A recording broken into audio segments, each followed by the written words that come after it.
Vás tady už vítám. Začátek bohoslužby, můžete si najít svoje místa. Začínáme písní.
Na začátek začneme netradičně, než vůbec s čímkoliv začneme, tak bych chtěl začít oznamy, ať se tím nezatužujeme, když už budeme všichni těšit na kafe.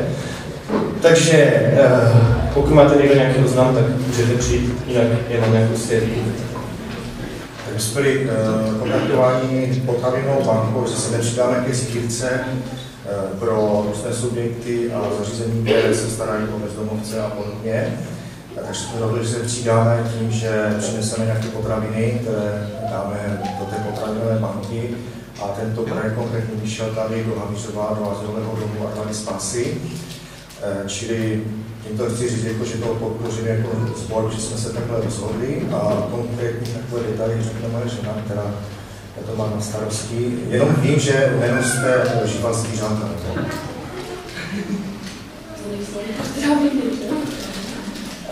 Já jsem chtěla místo Ládi upřesnit, o co vlastně jde. My organizujeme s Armádou Spásy a ještě dalšími organizacemi, které pomáhají tady v našem regionu takovým vlastně těm nejchudším lidem na okraji společnosti.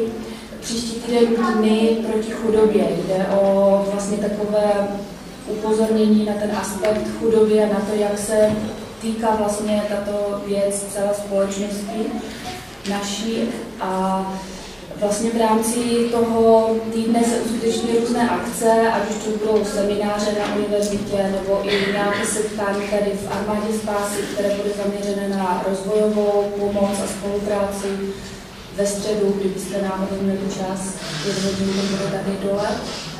Ale taky vlastně součástí těch dnů proti chudobě je sbírka potravin, kterou organizujeme přes potravinovou banku a to je, potravinová banka je takový subjekt, který sbírá potraviny a dále je hned rozděluje do těch organizací, které pracují s těmi potřebnými lidmi. Takže my bychom se letos poprvé také chtěli připojit k tady tomu sběru potravin a můžeme jako sbor vlastně přispět tím, že vyneseme potraviny trvanlivého charakteru, od příští neděle, vlastně to bude po dobu 2 nedělí, bude tady v červně, budou takové žluté přepravky, do kterých můžeme uložit to, co bychom chtěli vlastně darovat do té potravinové banky, ale konečným příjemcem vlastně budou lidé tady z Havířovského azylového domu Armády spásy a z domu pod Svahem, který vede Tomáš Polundra. Takže jenom ještě upřesňuju, že trvané potraviny jako cukr, olej, luštěniny, konzervy, rýže, paštíky, čínské polévky, čaje a tak dále. Já takový plakátek pověsím na nástěnku do čajovny a kdybyste náhodou měli ještě nějakou otázku, tak se můžete zeptat Ládi nebo mě. Tak já jsem si to zase po dlouhé ukázal a dneska zase odjíždím zpátky do Hradce a jenom krátce chci říct, že se tam mám dobře a chci poděkovat všem, co mi nějak, ať už finančně, modlitevně nebo jinak pomohli a pomáhají. A chci jenom poprosit ještě jedna taková malá věc, že vlastně v březnu jako součástí do stáže by měla být snad moje cesta do Ameriky, asi na týden, na nějakou top konferenci pro vedoucí sboru. A musím na to sehnat finance, tak můžete se modlit za to, aby, jestli tam máme, abych ty peníze sehnal, anebo kdybyste mě někdo chtěli nějak podpořit, nevěděli byste, co s penězi, tak budu moc vděčný za jakoukoliv podporu. Mám vyřídit pozdraví od Kuby, který je dneska v dole na Odrou, v BJV, tam u Mrázku, tak kdybyste třeba mysleli i na ten jeho čas tam s nimi. A taky vyřízuje Kuba, že za 2 nebo 3 týdny už je knižní klub, že vás prosí, abyste na to mysleli a zvali své známé, především a hlavně nevěřící, a četli knížku a teda zvali hosty. Jo? Mimo to jede Fusion na turné, to je volontérka, takže asi budeme rádi, když se nás budete modlit, zakládáme 2 nové Fusiony, že? Budeme někde v Ústí, v Brně, v Praze, takže bude nás tam i s kabinou jeden. Takže v úterý nebude Fusion, to asi nechoďte, ani v pátek nebude mládež, ale myslím, že Kuba dělá tělocvičnu, tak on na Facebooku už vás nějak se kontaktuje. Dobré, no, tak už přejdeme k té bohoslužbě. Já jsem si připravil takovou řeč na začátek. Kapela si může nastoupit za tím, co budu mluvit. Přátelé, nevím, jak bych vyjádřil anebo zhodnotil dnešní situaci. Jak víte, je po volbách. Doma mi říkali, že o volbách nemám nic říkat. Jsem se rozhodl, že to musím nějak komentovat. Ale nebudu se k tomu vyjadřovat. Dopadly tak, jak dopadly a někdo z nás je možná spokojený a někdo možná spokojený není. Bohužel, nebo spíš naše víra, doufám, že víra nás všech, není založena na tom, jaký systém je v naší zemi, anebo jaký systém v naší zemi bude. To, co říká Bible a to, co říká Ježíš, bude stejné v každém státě, bude stejné za každé vlády a bude nás to vybízet pořád ke stejným věcem. A myslím, že to je to dobré na té naší víře, na tom křesťanství, že jako my nemůžeme dělat nějaké kompromisy nebo něco a jedna z těch věcí, kterým nás Bible vybízí, je chvála, a tak bych vlastně chtěl vybídnout chvále. A první píseň je Zdejte čest Bohu a chválu nebe i země, nebo nějak tak. Tak bych chtěl, aby jsme zdali čest s náma. Never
Když se vám třeba líbí nějaká holka, tam se slyší nějaký, asi to bude trošku jako těžší příklad na představení.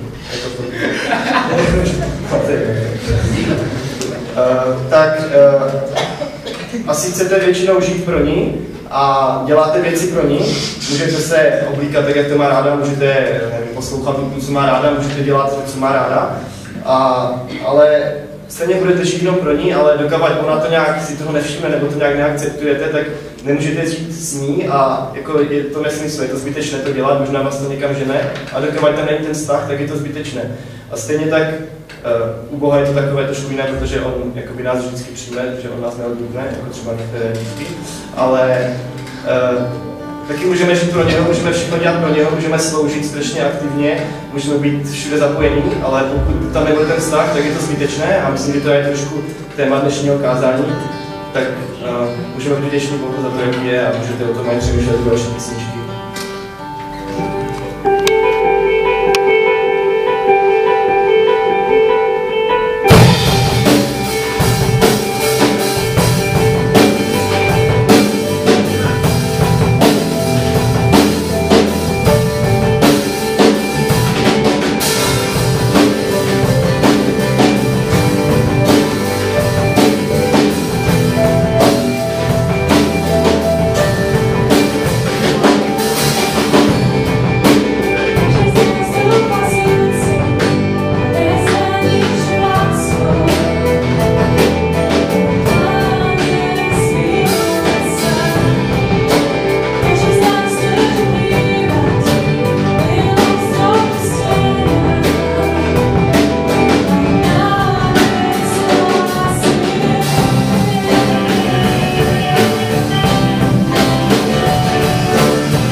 Tvoj Boh je najmocnejší, má moc zachránit nás.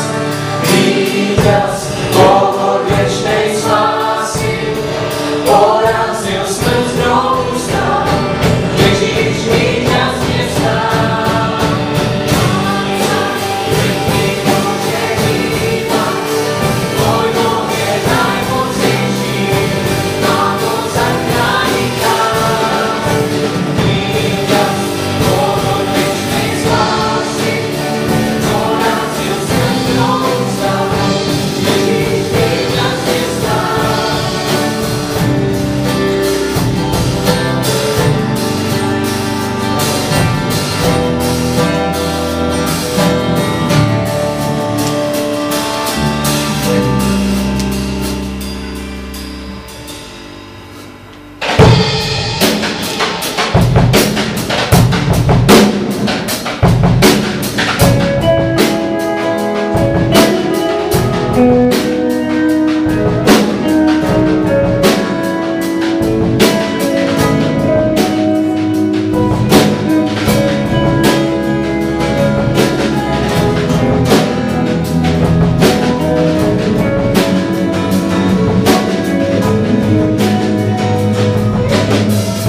si Ondru, až přišel z Kazany?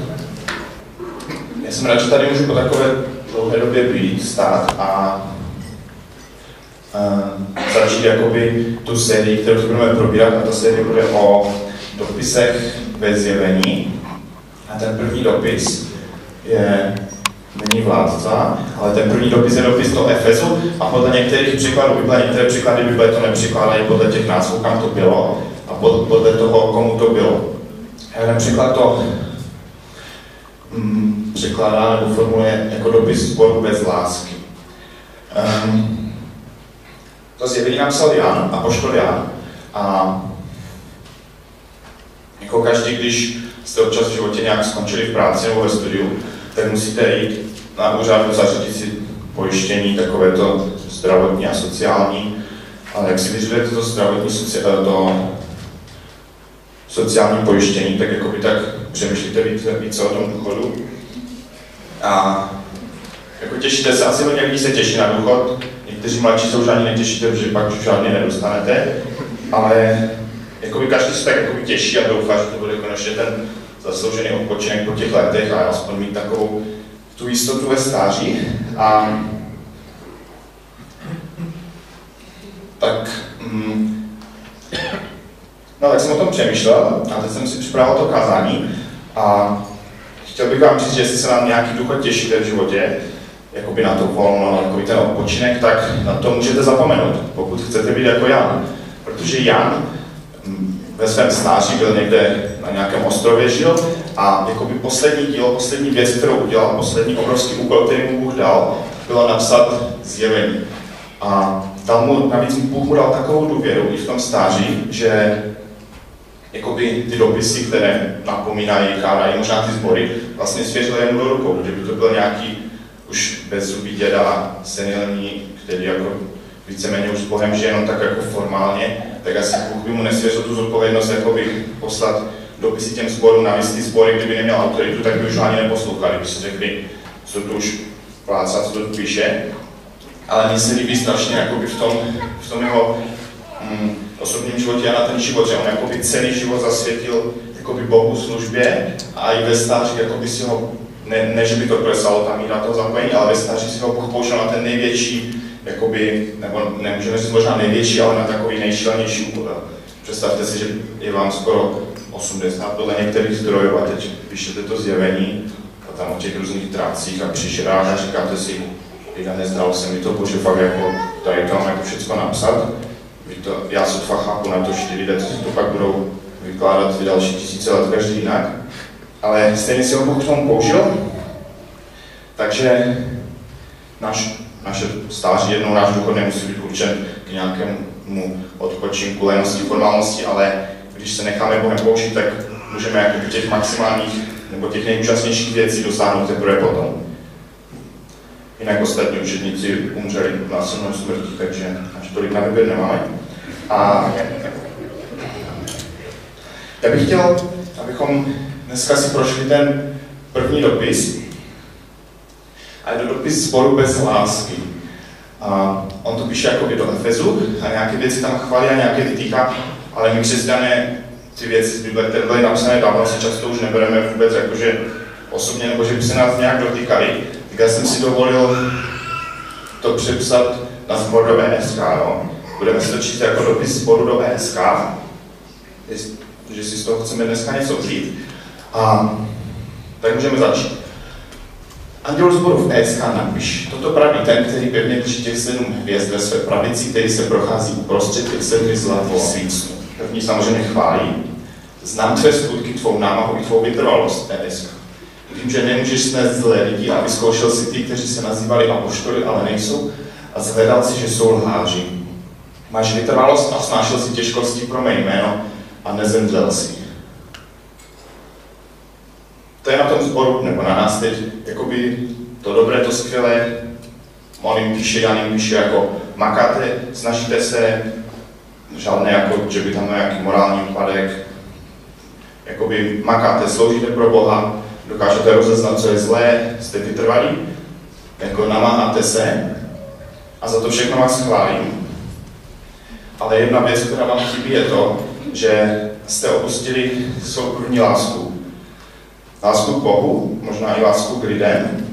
A často se nám to v životě stane, že dospějeme do bodu, kdy máme hlavu plnou vědomostí, kalendář máme plný událostí, ruce máme plné práce, ale srdce máme už úplně prázdné. A paradoxně na tomto, že ta láska k Bohu, ten sbor od lásky k Bohu odvedla. Že jakoby to, co všechno chceme pro Boha dělat, všechny ty aktivity, všechny ty zásady dodržovat, tak nakonec se z těch forem a způsobů a metod stane ten obsah a ta láska k Bohu úplně ze srdce vymizí. I když děláme úplně to samé, tak už to neděláme pro Boha. Ta láska k Bohu nás od lásky k Bohu odvedla a naše srdce v tomhle zůstalo prázdné. Jo, uvědomili si, on je vůbec nekritizoval za to, že by se plakali, že by lenošili, že by nějak řešili. Oni všechno dělali dobře, ale už to nedělali z lásky k Bohu, ale dělali to z lásky možná k sobě. A možná my děláme věci už ne z lásky k Bohu, ale z lásky k pohodlí, k tomu, že bude furt všechno stejné, pohodlné, takové té jistotě. A samozřejmě každý z nás s tím nemusí mít problém, ale někteří můžeme mít. A dále jim říká, rozpomeň se, odkud si spadl, učin pokání a začni jednat jako dřív. Neví, přijdu k tobě brzy a pohnu tvým svícnem z jeho místa, jestliže neučiníš pokání. Říká, vzpomeň si, jakoby vzpamatuj se, vzpomeň si, kde jsi byl na začátku, vzpomeň si, kde jsi byl před 5, 10, 15 lety, 20 lety, vzpomeň si na to nadšení, na jakoby tu třeba těsně po obrácení nebo nějakých pár let po obrácení, vzpomeň si na to, jak jsi chtěl změnit celý svět s Ježíšem a teď akorát toužíš, aby se nezměnil nejlépe vůbec nic. A už jakoby v tom není ten život, ta láska. Jakoby ta touha na začátku změnit s Bohem celý svět, dělat všechno pro Boha, být na něm závislý, se změní v to, že si z těch forem metod uděláme tradice a už to postrádá ten obsah. A má to ještě jeden negativní důsledek, nebo jeden praktický negativní důsledek, protože věci v Biblii většinou mají nějaký význam a nejsou tam jenom tak na nic. A to je ten, že láska k Bohu, když děláme něco z lásky k Bohu, tak to nese ovoce. Když něco přestaneme dělat z lásky k Bohu, tak to přestane nést ovoce, protože už tam chybí ten obsah, ten pravý obsah. A když se vytrácí láska k Bohu, tak se vytrácí ovoce toho, co děláme. Teď nemyslím jenom takovéto ovoce ducha, jako milosrdenství, pokora, takové ty další, které teď nemůžu vyjmenovat, ale myslím takovéto praktické ovoce té naší služby, to jakoby ten produkt, ten výsledek. My jsme pátí lidé, takže potřebujeme většinou, když něco děláme, nějaký výsledek vidět. Když žádný nevidíme, tak je to pro nás těžké, obzvlášť dlouhodobě. Ale Bůh po nás chce, aby z té naší služby bylo ovoce. Ale u nás z těch prostředků, abychom dosáhli to ovoce, stává cíl z dobrodružství, z takového toho dobrodružství pro Boha, z toho všeho, jak chceme všem lidem o Bohu říct a plno lidem pomoct, tak se stává jakoby taková touha jakoby mít ten vnitřní, mít jakoby klid sám a dělat věci stejně a vždycky si najdeme pro to nějakou pak omluvu. Na začátku máme jít do celého světa, být všem vším, milovat ostatní, ale místo toho čekáme, jakoby, až všichni přijdou, až se nás zeptají a až se sami změní a potom teprve začneme s tím něco dělat. Pak z aktuálního stylu skvělých písní se stává věčný a jediný správný styl písní a ze studia Bible k praktickému užitku a k nějakému uplatňování těch věcí, co tam čteme, tak se stává studium Bible pro studium Bible, abychom studovali Bibli, ale ty věci vůbec nepoužijeme. A z modliteb, modlitby moc oklamat nejdou, možná proto bývá ve všech sborech a modlitebních tak málo lidí, nebo ne ve všech, ale v hodně. Jako u modliteb se musíte modlit, no, tak tam moc oklamat nejde, maximálně jídlem možná. A z něčeho živého, co nese ovoce, se stane něco neživého, ale protože my lidi znáte to, co je pravidelné, stejné, tak máme v tom takovou jistotu a i pak nás to vnitřně uspokojuje, že cítíme dobře od toho, že něco nového, měnit se, tak se cítíme špatně. Já třeba teď v Hradci budu vést mládež mladší a od ledna do května to budu vést úplně sám, jakoby, že ta hlavní vedoucí odjede do Ameriky. A teď tam chodí asi tak 8 lidí A když já to budu za těch 9 měsíců předávat zpátky té vedoucí a bude tam pořád 8 lidí, tak budu vědět, že jsem selhal. Bez ohledu na to, že bych mohl říct, jako, že Bůh to prostě tak nechtěl a prostě tam bude jenom 9 měsíců a oni jsou úplně jiní než my, tak stejně jakoby uvnitř jakoby vím, že se chci změnit některé své způsoby, protože některé věci tam jsou jinak, ten obsah tam je jinak a musím do toho dát všechno, jakoby srdce, energii, být ochoten se naučit nové věci, protože jako to je proces a budu třeba muset přemáhat, protože chci, abych nesl ovoce z toho, co mi Bůh dal, aby to mělo efekt. A když to budu za 9 měsíců předávat bez jakékoliv změny, tak budu vědět, že jsem selhal vůči Bohu a Bůh mě bude mít pořád stejně rád, ale já chci to ovoce nést proto, aby mě měl Bůh více rád, ale protože mě má rád. Když si čteme to, rozpomeň se, odkud si spát učit pokání a začít jednat jako dřív, mě to připomíná jedno podobenství v Biblii, které je úplně jiné a které se právě týká toho nesení ovoce. Ježíš říkal učeníkům a dalším lidem, kteří tam byli nějaké podobenství. Kdo si měl na své vinici zasazený fíkovník, i přišel na něm hledat ovoce, ale nenalezl. Řekl vináři, hele, po 3 léta přicházím a hledám ovoce v tomto fíkovníku a nenalezám. Vytni jej tedy, proč kazí tu zem? On mu odpověděl, pane, ponech ho i tento rok, až jej okopám a pohnojím, neponeseli snad ovoce příště, jestliže ne, vytneš jej. Jo, Bohu nejde o aktivitu, Bohu nejde o to, jak ten strom je velký, kolik má listí, ale jde mu o ovoce. Jako fíkovník bez fíku je jako na nic. Jo? Kdo máte zahrádku, pěstujete něco, tak jako jablon bez jablek, to už není jablon, jo? Prostě hodí se to na podpal v kamnech akorát. A někdo měl zasazený ten fíkovník a přišel na něm hledat ovoce a možná to jsme často my, že na lidech hledáme ovoce a nejradši bychom to s nima znali, ale Bůh, mě se tam líbí ta vytrvalost, že Bůh říká, dejte mu ještě rok, ještě více času.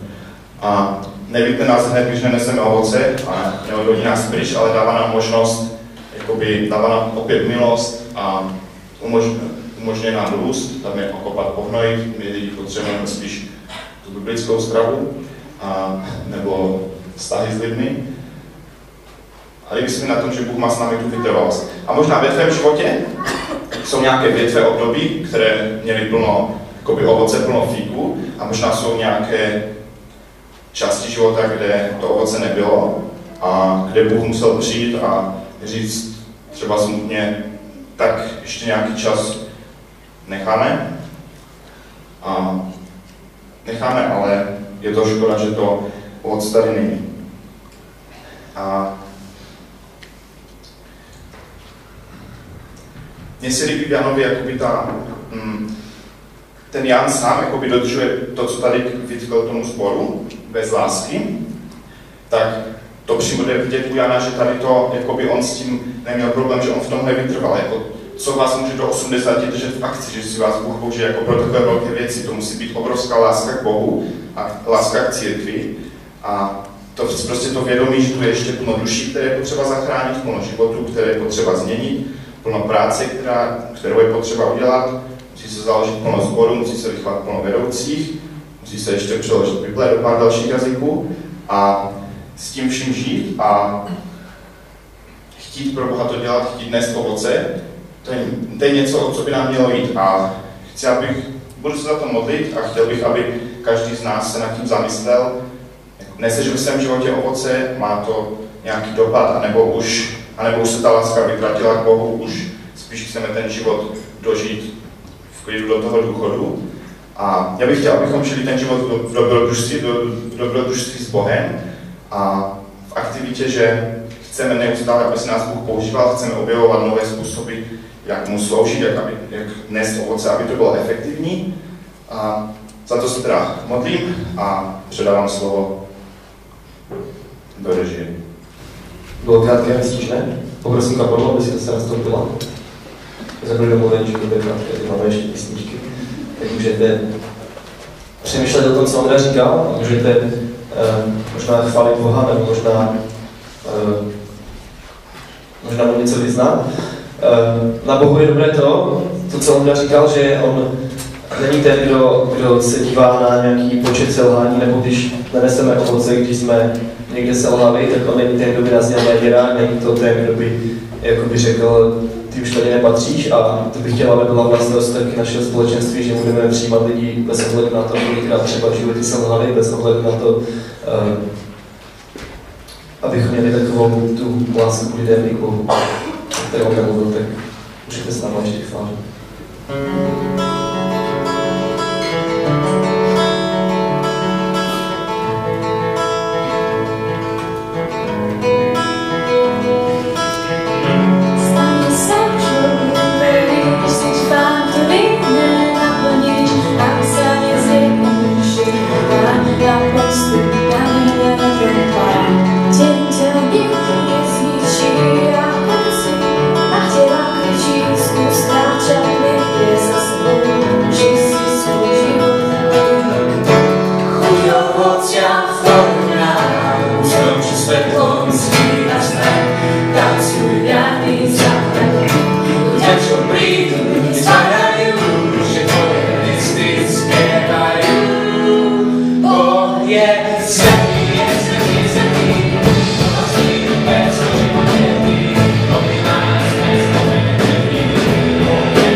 díky, že jste tu byli a teď už bude jen kafe a asi nevím, jestli jsme tady něco někoho někdo připravil, tak děkuji a jinak, že připravili.